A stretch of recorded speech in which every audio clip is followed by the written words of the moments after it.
There's a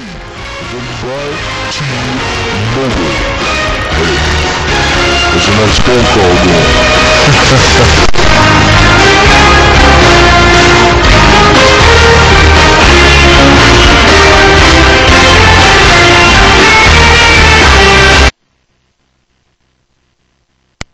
Hey, what's up, everybody? What's up, NBA fans around the world, across North America, across the planet? I just want to give you some breaking news. This is just coming in, folks. I don't ask for trades, but for some reason, the NBA, they just have lots and lots of trades, and I hate having to break you the news, but hey, I love doing it, and I love getting some hits, too, with it, so hopefully your summer's been going good. There has been some big news this summer. LeBron James going to Miami with Chris Bosh and Dwayne Wade. And there's been a few other big-time moves. Some coaches resigning, like general managers, like Jeff Bauer resigned recently. New general manager there. New general manager in Phoenix. So same thing with Steve Kerr at the end of his contract. So he resigned too. So he's going back to the broadcast booth to join Marv Albert, of course. And it's been interesting. The NFL season's coming soon. I can't wait. Madden just came out today. Madden 11. I can't wait till I get my fingers on that game. First, I got to get Xbox 360. That sucks. But I got to save up. And eventually, I'll have that system. And I'll have Madden 11 with the new voice of Gus Johnson calling that game. It's not too bad. The big star of Strike Force and all those NFL games on CBS. I mean, Gus has been calling many games throughout the years. And he's one of the greats of all time. He's won numerous awards, and sometimes you don't give credit to the great ones, and he's one of the great ones. There's no doubt in my mind. Matt Vasgersian's a very great commentator. Mike Goldberg from the UFC, he's a very talented one. JR, good old JR, Jim Ross from the WWE, from Raw. Going back in the day. I mean, there's so many great ones. They're the best, and they're the best at what they do. Al Michaels, of course, from NBC, used to work for ABC. I can go on and on with all these commentators. Now I got to break you this news. So here it goes, folks.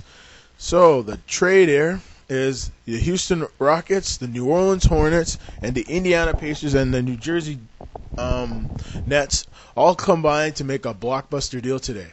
Now here are the names. According to Chad Ford of ESPN.com, Trevor Ariza was sent to the New Orleans Hornets, and Darren Coillson was sent to the Indiana Pacers in a four-team, five-player trade Wednesday. In the trade, here it says, in the trade of the Houston Rockets sent Ariza to the Hornets, who in turn sent Coillson and James Posey to the Pacers. The Pacers sent Troy Murphy to the New Jersey Nets, and the Nets sent Courtney Lee to the Rockets. So, I mean, if you think about it, I didn't expect these teams to combine to make these type of trades. Coillson had such a great rookie year last year when Chris Paul got injured. He played so amazing. So I think the Houston Rockets execs on that team looked at his performance and said, hey, this guy can play. We've been looking for a point guard forever. But if you think about it, they have Brooks. Aaron Brooks is one of the great young point guards in the whole league. It looks to me with this type of deal that they made, the Houston Rockets, they're looking to go big. So the player they did get in their deal was Courtney Lee. He's more of a defender.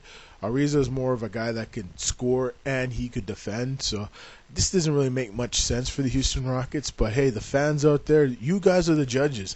You guys pay the big bucks to watch these games live on in the seats in the games and watch them on television. So, I mean, we'll just have to see how this big trade measures up there. So, and the Pacers, okay, this is the other part of the deal. The Pacers sent Troy Murphy to the New Jersey Nets for Courtney Lee, and then Courtney Lee's traded to the Rockets. So the Rockets end up with Courtney Lee, and this is a pretty surprising deal. Okay, this is what this is an official statement. We said at the beginning of the summer that we are going to be patient and don't make drastic moves just to make a move. Pacers president Larry Bird said, we have a plan here, and it's a 3-year plan, and I expect to get the job done in 3 years. Okay, this is the Hornets. This is another separate move the Hornets and the Toronto Raptors made today. So probably this afternoon this trade was consummated. It'll probably be official tomorrow. The Hornets didn't stop there. The NBA front office sources told ESPN.com Mark Stein that in a separate deal, the team agreed to send swingman Julian Wright to the Toronto Raptors for Raptors Marco Bellinelli, the former Golden State Warrior. You know, it's pretty amazing that Marco Bellinelli only lasts 1 year. He was a bench player for the Toronto Raptors. I guess that Italian connection with Bargnani didn't really work out. The chemistry wasn't there. So now they go get some more athleticism instead of a great three-point shooter, a great defender in Bellinelli. You go with Julian Wright, is a very high energy type of player that has lots of athleticism. You go with a DeMar DeRozan on that team. So hey, you never know. We'll just have to see if these trades are going to help either of these teams out. So we'll see what happens, man. I look at the Pacers. You know, you have Danny Granger there. You know, you got Roy Hibbert, and they have a few young guys coming in like Paul George and Lance Stevenson. We'll just have to see. I think Paul George, if I'm going to draw any comparisons with Paul George, it would have to be Paul Pierce. I mean, those guys play similar basketball. Paul Pierce being a little bit smaller than Paul George, but Paul George plays a similar style to Paul Pierce. He's a great shooter, high basketball IQ, sees the court very, very good, and he's a small forward just like Paul Pierce. He's going to probably have to play shooting guard on this team because of Danny Granger, but I think this team long term, that 3-year plan that Larry Bird has, it might work out. If you want my honest opinion, it might actually work out. So there's not much other news. Yeah, there's not really much other news. So, oh yeah, and Tracy McGrady officially signed with the Detroit Pistons yesterday. 1-year deal at $1.3 million. So it looks to me, what I'm hearing on the rumor side of things, according to some rumors I've been checking out, that they're going to probably move either Rip Hamilton or Tayshaun Prince. Well, my money's on them moving Rip Hamilton, even though he has a pretty big contract.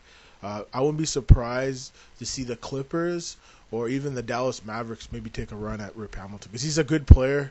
He might have to come off the bench if he goes to either team, but he adds a toughness, he adds a character, a hard worker, a blue collar type of player, and the way I look at it, anything's possible. So we'll see what happens, y'all. I mean, it's the game within the game. So long, everyone. This is the one and only Mark Spencer saying so long, bye-bye, and thanks for watching this breaking news on the NBA trade rumors for August 11th, 2010. Bye-bye.